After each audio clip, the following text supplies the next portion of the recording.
Hello everyone, and welcome back to Turkish series stars. All the details are right here in today's video. If you enjoy these deep dives into the most talked about stories, remember to like and subscribe, and if you want to support us even more, tap the join button below. Thank you for being here, now let's get into it. For months, it seemed like the chapter between Cemre Arda and Gökberk Yildirim had come to its quiet end. The lingering sadness in their eyes during interviews, the careful wording in their statements, and that unforgettable line about needing space to heal made it feel final. One of the most beloved couples in Turkish showbiz had slipped apart, and fans reluctantly accepted it. But destiny doesn't check the schedule, it changes it. Sometimes a breakup is just an interval, a fragile pause before the next scene.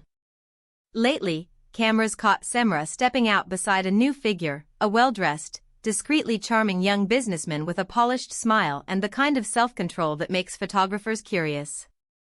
Headlines quickly labeled him the man who replaced Gawkberg. He fit the role if you only looked at the surface: his expensive coats, calm tone, everything arranged and in its place. But beneath that polish, something darker was brewing, a shadow strong enough to pull everyone back to a truth that refused to die. It started, sources say, when word reached Gawkberg about how Cemre's new partner had been acting behind closed doors.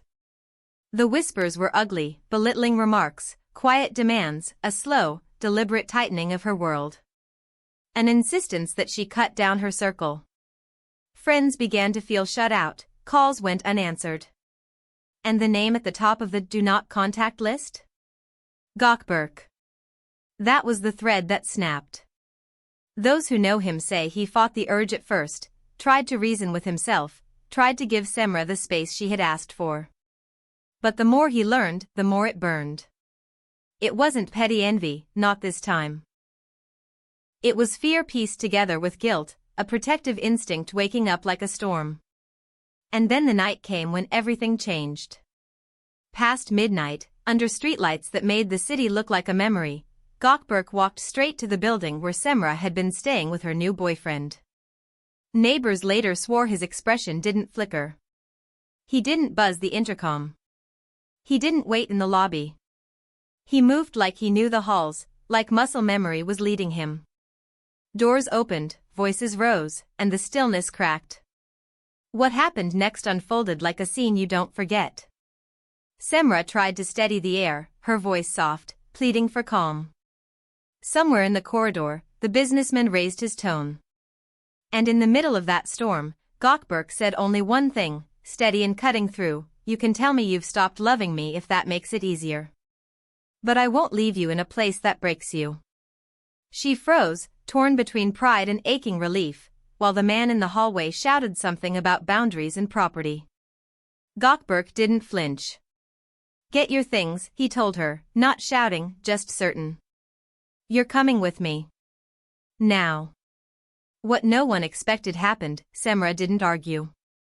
She didn't offer speeches or excuses. She took a breath that sounded like letting go and reached for what mattered: a bag, a few clothes, a small pouch where she kept the essentials she always carried in hard times. The man who moments earlier had looked like a sanctuary became a stranger stunned into silence. They walked out under the stare of curious neighbors and flickering camera flashes. Outside, the cold found her shoulders, and instinct guided him. He lifted his jacket and wrapped it around her like a promise he'd once made and never stopped keeping. The cameras captured it, the two of them side by side again, not for nostalgia, not for show, but because sometimes the heart finds a way to interrupt the script. No one knows for sure where they went next. Some say he drove her straight home, his home, the one place that had always made sense. Others insist they headed toward the coast, the place they used to escape to when fame felt too loud. Maybe there were words, maybe there was only the hush of a drive that let them remember how to breathe. What's certain is simple: the thread between them had not snapped. It had only thinned. By morning, the country had chosen sides, and social media throbbed with theories. Cemre woke in the guest room at Gawkberg's house, the same room where she once hid from the world after a harsh shoot and a tougher year. No roses. No elaborate notes. Just a neat room made ready before she even knew she would need it. Safety doesn't always arrive with grand gestures. Sometimes it's a blanket folded at the foot of the bed and a door that closes quietly. From down the hall came the faint sound of cups touching a table. She found him in the kitchen, already awake. He slid a coffee toward her, the way he always did, without a question mark at the end of the gesture. He didn't offer platitudes. He didn't press. He only said, "If you want to talk, I'll listen. If you need quiet, I can do that too." It was the calm that unraveled her. He wasn't the reckless, hot-blooded man the tabloids loved to describe. He was weathered now, softened by lessons he'd learned the hardest way. Still, there was something unshakable in him, a line he would cross if it meant she wouldn't be left alone in the dark. Her eyes were puffy from a night that had stretched forever, and in the space between sips of coffee, a question formed where certainty used to live: had she run so far trying to erase a void that only he had ever known how to fill? Did she return because she needed a lifeline, or because love is stubborn? Meanwhile, the internet did what it always does: it turned the night into a battleground. The businessman, stung by the backlash gathering in comment sections, sent his own version to entertainment shows and gossip pages. He claimed Gawkberg forced his way in. He insisted that Cemre had been manipulated. But timing is everything, and this time it didn't work. Old messages surfaced, screenshots that hinted at control disguised as care, boundaries redrawn without consent. The tide turned against him. Morning talk shows capitalized on the frenzy. Some voices backed Gawkberg, insisting that there are moments when love is an intervention, a refusal to watch someone you cherish sink. Others scrutinized the whole spectacle and asked whether protection had bled into control, whether passion had stormed the gates without permission. The debate raged, headlines multiplied, and the one person who could have ended the chaos said nothing. Cemre kept her silence. No statements, no denials, no convenient clarification. And that quiet was louder than anything the panels argued over. It wasn't compliance. It wasn't fear. It was her choosing to keep one piece of the story untouched by chatter. When the day ended, they found their way to the balcony that had memorized their laughter once upon a time. The table where they had planned vacations and kitchens and the names of stray cats they wanted to adopt was still there. The air was crisp, the city faint beneath them, and nostalgia didn't feel like a trap for once, it felt like a map. She looked at him, steadiness finally replacing the tremor in her chest. "So," she asked, not as an accusation but as a truth that needed a name, "what are we now?" He waited, not to make it dramatic, but because meaning doesn't like to be rushed. Then he said, low and sure, "We're whatever you choose. Only this time, if we start, don't walk away." Istanbul began to lighten, the first hints of day nibbling at the edges of night. Second chances don't show up neatly wrapped, and they never promise safety. They ask for courage. They ask for the kind of bravery that looks a lot like vulnerability. People online kept arguing through the afternoon and into the evening. Some swore this was proof that love endures beyond missteps, that empathy and history can call you home.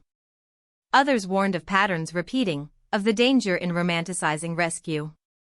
Yet even the critics returned to the one detail no one could shake: when the cameras found them, he shielded her from the cold without trying to own the moment. That image didn't sell a fantasy, it revealed a bond nobody could quite explain away. As for the businessman, his attempts to steer the narrative crumbled. A few of his acquaintances, suddenly braver than they had been, hinted at similar behavior in other relationships, little restrictions that grew into rules, words that turned sharp when not obeyed. Public sympathy shifted decisively. The more he tried to speak, the more the silence surrounding Cemre and Gawkberg seemed like dignity instead of strategy. Inside that house, the day settled into ordinary rhythms. She found the sweater she used to borrow on cool nights and wore it again, not as a statement, just because it was warm. He fixed a loose screw on the balcony lantern he'd been meaning to fix for months. They didn't declare anything. They didn't post. They allowed the calm to do what noise never can. Later, as evening stretched again, they talked. Not about the headlines, not about blame, but about the smaller things, their work, the pressure of never being allowed to be imperfect, the routines that keep a person human. He apologized for the ways he had failed her before, not grandly, not dramatically, just honestly. She admitted she'd been chasing quiet in louder and louder places. And in that shared honesty, something fragile but real took root. No one knows what they decided in the end.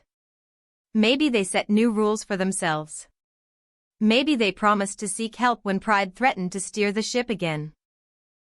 Maybe they simply agreed to wake up one day at a time and see whether the day was kind. What's clear is this: their story didn't end in that hallway. It turned. And sometimes a turn is the bravest part. Now it's your turn. Do you believe what Gawkberg did was love in its fiercest form, or a reckless leap made in the heat of fear? Would you have crossed that line for someone you can't forget? Tell us your thoughts in the comments, we're reading everything. Don't forget to subscribe to Turkish series stars, ring the bell, and leave a like if stories of love, fate, and second chances keep you watching until the last second. If you'd like to support our work and help us bring you more emotional, surprising moments from the entertainment world, hit the join button. And if you want us to uncover what really happened after that night, the quiet hours, the next morning, what changed and what didn't, say the word. Stay tuned to Turkish series stars, where the heart's truth finds a voice. Thank you for watching, take care, and see you in the next video.